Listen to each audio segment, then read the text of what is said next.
Hello YouTubers. Well, I'm back out here at my commercial logging site here, and I've finally got this, if you remember from a video or two back here, I got my 362 XP Special up and running, and just been doing some test runs on it to see how it's going to hold up and how it's been running, and it's been doing pretty good considering for a pretty hurt saw. I've got a Oregon VersaCut aluminum core lightweight bar, just a little 16-inch bar on it, but it seems to be a very good combination for this saw. So, anyways, the saw is a little bit low on compression. That's understandable considering there was damage on that piston. Gotta say the cylinder is fine on it, but anyways, enough of that. Just gonna get some footage of me here, hopefully dropping some trees and topping out some here. So anyways, we're gonna get right at it, and yeah, we've got the old International Pay Logger here back in action again, and we're gonna get right at it here. Well, anyways, you can see I got one here snagged here behind the little pay logger here, and like I say, we got this 362 XP out here, and well, I shouldn't say it doesn't have much compression here. When I went to start it here, cold start here, it felt like it was going to rip my arm off. So compression is picked up actually, and now that I've run it a couple of times, so doing pretty good for what it is. So anyways, I'm going to trim up this ugly mess here, and I got a few more down over here. Some of these here that I'm cutting here, they're this little bluff that I'm in here. These trees here, they don't have hardly any green left in the tops of them anymore. Like this one here is 3/4 dead already. The trunk of the tree is still green, very green and very heavy, but they've only got, we're getting into late spring here now, and all the other trees, all over you can see the young trees here, they all have pretty much heavy foliage and nice healthy leaves, but this bluff here, well, you can see like there's one right here, the top is actually pretty much dead, and it's only got a couple little green sprigs at the top there left in it, and there's a few other ones here, the same thing here. So this bluff is at the end of its life cycle. It's hit maturity and it's dying out. So one more year and these trees would all be dead, and a couple more and they'd all start falling down. So it's good timing that I'm taking them out now. So, but straight up and down is here, and these buggers are all leaning back this way in the wrong direction towards my skid trail. I want them all to go that way, so I'm gonna have to notch and push a whole bunch of these to get them to lay out the right way. So anyways, gonna get at it here and get cutting. So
this saw is doing pretty good. One thing I didn't mention in the repair video when I was putting this saw back together, somebody here not long ago on this saw had put a new coil, an ignition coil on it, and they went and put one of those blue limited coils. These originally did not have that. They came out with the older black unlimited coils on them, so it has a kind of a funny gargle at a higher RPM, which I'm not crazy about. I've got some spare coils at home. I'm going to look through what I got there and probably go ahead and swap out this limited coil off of here and put an unlimited coil back on it. I mean, it cuts fine and everything. I'm not crazy about how it makes the saw run. But anyways, we're going to keep on here. We're going to top out a couple more of these trees and start getting all this skidded out to the landing, and then we're going to drop some more here right away.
This is one nasty, ugly tree. Its top is all full of multiple forks, and these are these kind of corkscrew, ugly, rotten shit trees. It's got big knots and knobs all over it. And you can see right here, it's got like half a dozen different forks all over, all the way up in it here. So, anyways, I'm gonna get at it, and we're gonna trim up some of this ugliness and make it a little less ugly here, hopefully. So, get it in the pulpwood pile.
Well, there we have it.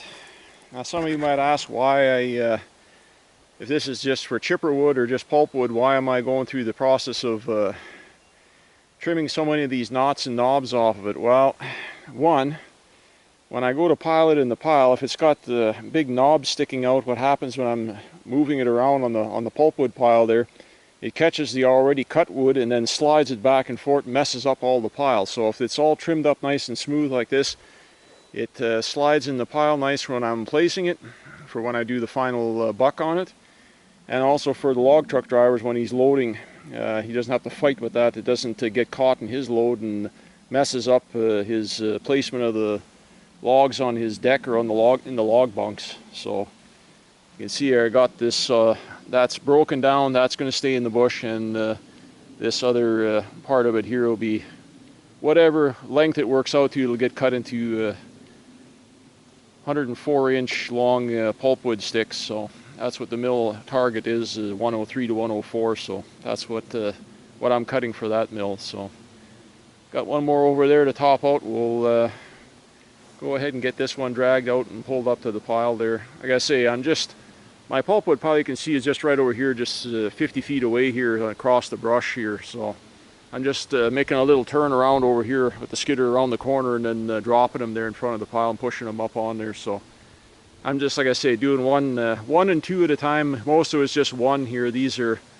like I say, these buggers are heavy. They don't have much green top left on them anymore, but they are heavy. So anyways, I'm going to get that picked up, and then we're going to throw over these last few here, and try and get these done here. This bunch here, I want to get this corner here cleaned out here around behind the pile, and then start working my way out further. There's scattered trees there all over in here. It's not real heavy, not real thick, but they're all a fair size, so and they're not a far skid, so it makes the pile grow pretty quick. But anyways,